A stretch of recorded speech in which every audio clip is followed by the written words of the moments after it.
Hey guys, welcome back to the Connoisseur Reviews. I had a chance to watch I Lost My Body. It's a Netflix movie, animated movie that they got from Cannes Film Festival earlier this year. They finally brought it over about a month ago, and I finally had a chance to watch it. I kept seeing it pop up on my recommendations and stuff like that, but I never checked it out until just this past week.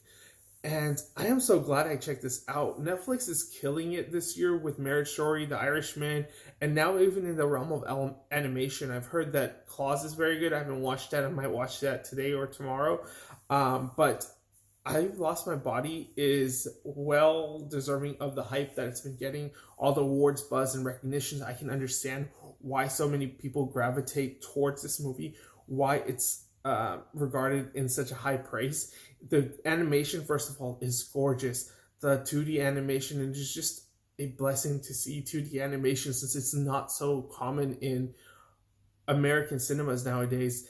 And just to see it, you just forget how awesome and like nostalgic and mesmerizing 2D animation can be. And this movie really delivers on that and takes full use of its medium very well. It's a movie that draws, pardon the pun, but really draws from animation and really uses imagery to its fullest advantage.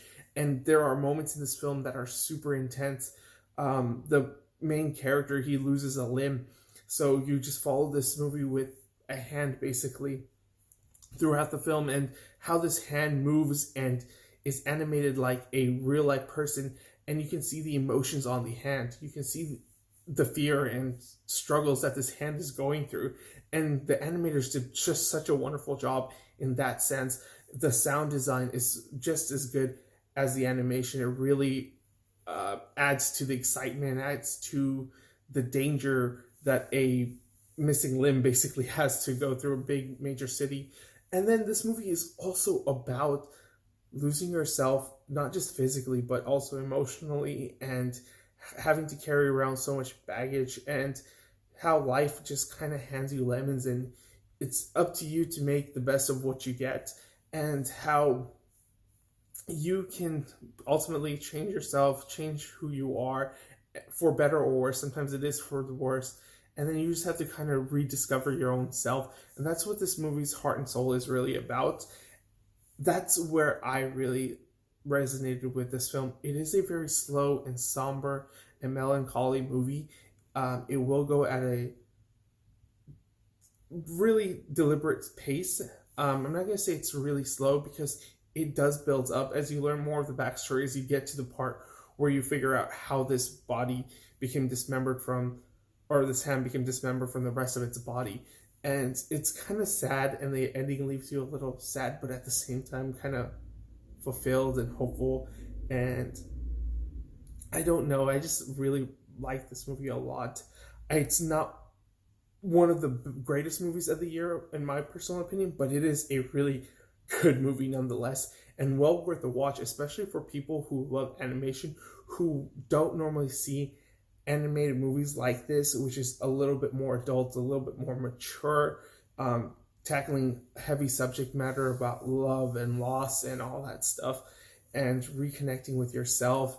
And we don't really see that in American animation too often, and when we do see it, it's very rare. And usually Pixar is the one that delivers it, and even then they're usually comedies. This is a movie that is kind of sad. It has its humor, but it's more a slice of life-esque humor. And I just think Netflix is killing the game right now, and this movie is totally worth a watch. It's a good, solid movie. I give it a 4 out of 5. Let me know if you've seen it, if you have any interest in seeing it. I recommend that you go watch it, especially I think it's going to be a big awards contender come Oscar season, because I've heard so much good things about it. If you have, let me know what your thoughts are on the movie, and if you haven't, why are you what is keeping you away from watching this movie? And as always, if you like this review, like, comment, subscribe, and follow me on my various social media sites at AwesomeArm with Kate, or on my Tumblr at TheConnoisseur. Alright guys, Gucci.